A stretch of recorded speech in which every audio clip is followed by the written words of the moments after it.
प्राची अभी तैयार होकर घर से निकल ही रही थी। उसकी सास मालती जी ने टोक दिया। बहू, कहाँ जा रही हो? प्राची ने बहुत विनम्रता से जवाब दिया। माँ जी, पापा की तबीयत बहुत खराब है। माँ बहुत घबरा रही हैं। उन्हें देखने जा रही हूँ। ये कहकर प्राची बिना जवाब का इंतजार किए घर से बाहर निकल गई। मालती जी को उसका व्यवहार अच्छा नहीं लगा, लेकिन पिता की बीमारी की खबर सुनकर वे चुप रह गईं। प्राची जल्दी से घर पहुंची तो देखा पापा का खांसी की वजह से बुरा हाल था। प्राची ने माँ से कहा, मैंने आपसे पहले ही कहा था कि पापा को किसी अच्छे डॉक्टर को दिखा लेते हैं। खांसी बढ़ती जा रही है, लेकिन आप दोनों किसी की सुनते नहीं हो। तुम पापा को संभालो, मैं ऑटो लेकर आती हूँ, हम बड़े हॉस्पिटल चलेंगे। प्राची पापा को लेकर अस्पताल पहुंच गई। वहां डॉक्टर ने उन्हें एक इंजेक्शन लगा दिया, जिससे उन्हें कुछ आराम मिला। डॉक्टर ने प्राची से कहा, देखो अभी तो हम इन्हें एडमिट कर रहे हैं, कल इनके सारे टेस्ट करेंगे, उसके बाद ही ठीक से इलाज शुरू होगा। प्राची पापा को एडमिट कराकर घर पहुंची तो उसके पति अमित उसकी प्रतीक्षा कर रहे थे। अमित ने जाते ही प्राची से पूछा, कैसे हैं पापा? तुम तो उन्हें देखने गई थी, कितनी देर लगा दी तुमने? पता है ना, माँ से खाना नहीं बनता। आज सब भूखे बैठे हैं। कम से कम पापा का सोचती, अपने घर ही जाकर बैठ गई। ये सुनकर प्राची की आंखों से आंसू छलक उठे। उसने किसी तरह अपने आप को संभालते हुए कहा, पापा की तबीयत बहुत खराब थी, उन्हें हॉस्पिटल में एडमिट करा कर आ रही हूँ। आप सब बैठिए, अभी मैं 10 मिनट में आप सबके लिए खाना बना देती हूँ। ये सुनकर अमित का गुस्सा कुछ शांत हुआ। उसने कहा, नहीं रहने दो, खाना मैंने बाहर से ऑर्डर कर दिया है। तुम बस माँ के लिए एक दो रोटी सेक देना, वे बाहर का नहीं खाती। तुम जाकर नहा लो, हॉस्पिटल से आई हो। प्राची को अमित का उसकी केयर करना अच्छा लगा। वह जल्दी से नहाने चली गई। नहाकर उसने माँ जी के लिए खाना बनाकर उन्हें परोस दिया। वह जल्दी जल्दी खाना बना रही थी। उसका मन पापा की ओर लगा था। पता नहीं अब कैसे होंगे। वे फोन करना चाह रही थी। सब काम जल्दी से निपटा कर वे छत पर चली गई। वहां उसने माँ को फोन लगाया। माँ, अब कैसी तबीयत है पापा की? माँ ने कहा, बेटा तेरे जाने के बाद तो इनकी तबीयत और बिगड़ गई थी। इनकी खांसी के साथ खून भी आ रहा था।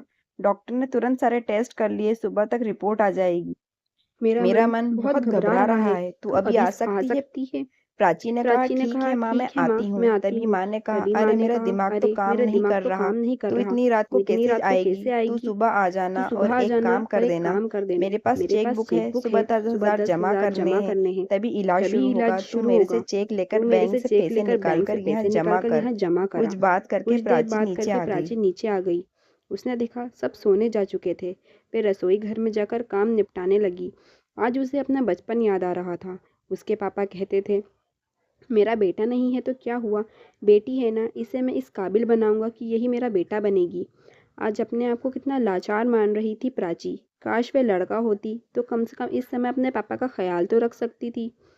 किसी तरह काम निपटाकर वह सोने चली गई, लेकिन आंखों में नींद कहाँ थी। उसने देखा अमित गहरी नींद में सो रहे थे। सुबह वे जल्दी उठ गई। सबके लिए नाश्ता बनाकर अमित का लंच पैक करके वह निकलने के लिए तैयार हो रही थी। तभी उसने देखा कि उसकी अलमारी में 10,000 रुपये पड़े हैं, जो अमित ने परसों घर खर्च के लिए दिए थे। प्राची ने सोचा, कुछ सोचकर पैसे पर्स में रख लिए और हॉस्पिटल पहुंच गई। वहां उसने पैसे जमा करा दिए। पापा के पास पहुंची तो देखा पापा कुछ ठीक लग रहे हैं। वे प्राची को देखकर मुस्कुरा दिए। तभी माँ ने कहा, बेटा ये चेक ले जा, बैंक से पैसे निकाल कर जमा करा दे, तभी रिपोर्ट मिलेगी। प्राची ने कहा, माँ पैसे मैंने जमा करा दिए थे, अभी घर जाऊंगी तो बैंक से निकाल लूंगी, पापा का इलाज अभी शुरू हो जाएगा। ये सुनकर माँ ने कहा, अरे बेटा तूने ये क्या किया? तेरे ससुराल वालों को पता लगेगा तो न जाने तुझे कितना भला बुरा सुनाएंगे। प्राची बोली, माँ तुम चिंता मत करो, मेरे पास घर कर्ज के पैसे थे, अभी बैंक से निकाल कर वापस रख दूंगी। मुझे शाम को जाना है शॉपिंग करने अमित के साथ। प्राची कुछ देर तक वहां रुककर चेक लेकर बैंक पहुंच गई। बाहर गार्ड ने उससे पूछा, भैया आज बैंक बंद है क्या? गार्ड ने कहा, बहन जी आज दूसरा शनिवार है, कल इतवार है, अब तो बैंक सोमवार को ही खुलेगा। ये सुनकर प्राची के पैरों तले जमीन खिसक गई कि कहीं अगर अमित को पता लग गया कि घर खर्च के पैसे पीकर मैं दे आई तो उसका जीना मुश्किल हो जाएगा। वे डरती डरती घर पहुंची तो उसने देखा उसकी सास मालती जी गुस्से में बैठी थी। मालती जी बोली, बहू ये सब क्या है? रात को हमने बाहर का खाना खा लिया, सुबह से तुम फिर गायब हो। अगर दोनों टाइम बाहर का खाना खाएंगे तो हम सब बीमार पड़ जाएंगे।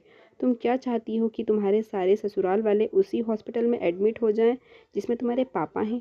ये सुनकर प्राची रोने लगी। नहीं नहीं माँ जी, ऐसा मत कहिए, मैं अभी खाना बना देती हूँ, कहकर प्राची तेजी से काम में लग गई। नहा धोकर फटाफट खाना बनाकर सास ससुर को खिला दिया। इधर उसे पापा की चिंता थी, उधर उसे अमित के गुस्से का डर। जब उसे पता लगेगा कि घर खर्च के पैसे मैंने कहीं और खर्च कर दिए। शाम को अमित से आते ही शॉपिंग के लिए चलने को कहा। प्राची ने उसे कमरे में ले जाकर सारी बात बता दी। यह सुनकर अमित को बहुत गुस्सा आया। उसने कहा, ये अच्छा है, मैं इसलिए बिना भाई बहन की शादी नहीं करना चाहता था। आज वही हुआ जिसका डर था। मेरी कमाई अपने माता पिता पर लुटाती रहो। यह सुनकर प्राची के सब्र का बांध टूट गया। उसने कहा, मैंने सिर्फ एक दिन के लिए पैसे लिए हैं, सोमवार को वापस कर दूंगी। और ये रही बात बिना भाई की बहन से शादी करने की, तो वो तुमने इसलिए की थी कि इकलौती बेटी की सारी जायदाद तुम्हें मिल जाएगी। आज मेरे पापा हॉस्पिटल में हैं, डर डर कर उन्हें देखने जाती हूँ। घर आते ही सब मुझे उल्टा सीधा सुनाते हैं, जैसे अपने पापा के पास जाकर मैंने कोई गुनाह कर दिया। मैं अभी अपनी माँ के पास जा रही हूँ। अपने पापा को मैं अकेला नहीं छोड़ सकती। सोमवार को तुम्हें तुम्हारे पैसे मिल जाएंगे। तब अमित ने कहा, मैं भी देखता हूँ वे तुम्हें कब तक रखेंगे। अपने पापा रोती हुई वापस आओगी। प्राची ने जवाब दिया, उसकी नौबत नहीं आएगी। मेरे पापा ने मुझे इतना काबिल बना दिया है कि मैं अपना और अपने माँ बाप का पालन पोषण अच्छे से कर सकूं। ये कहकर कविता एक बैग में कपड़े लगाकर पियर की ओर चल दी। आज उसे ऐसा लग रहा था जैसे वे बेटी होने की कैद से आज़ाद होकर पापा के पास बेटा बन गई है। अब वे केवल अपनी माँ पिताजी का सहारा बनेगी। अपने घर पहुंचकर उसने बैग रख दिया और सीधा हॉस्पिटल पहुंच गई। माँ के पूछने पर उसने कुछ नहीं बताया। उसने कहा, चिंता मत करो माँ, अमित ने मुझे यह रहकर पापा की देखभाल करने के लिए कहा है। यह सुनकर माँ बहुत खुश हुई। अगले दिन पापा की रिपोर्ट आ गई। उसमें लंग्स में इन्फेक्शन था। उसी समय उनका इलाज शुरू हो गया। सोमवार के दिन प्राची ने 10,000 रुपये अपनी ससुराल भिजवा दिए। कुछ ही दिनों में उसके पापा ठीक हो गए। प्राची ने इसी बीच एक नौकरी ढूंढ ली थी। जब उसके पापा घर आ गए तो उसने सारी बातें उन्हें बता दी। पापा ने कहा, बेटा हम अपना ध्यान रख लेंगे, तू अमित से बात करके अपने घर वापस लौट जा। प्राची बोली, पापा मैंने घर आपकी वजह से नहीं, अपने आत्मसम्मान के कारण छोड़ा है। अब मैं बेटा बनकर आपकी सेवा करूंगी। आप परेशान ना हो। आपको आपको क्या लगता है, प्राची का ये निर्णय सही था या गलत? दोस्तों, अगर आपको ये हमारी कहानी अच्छी लगी हो तो हमारे चैनल को सब्सक्राइब करें, लाइक करें, शेयर करें। Thank you.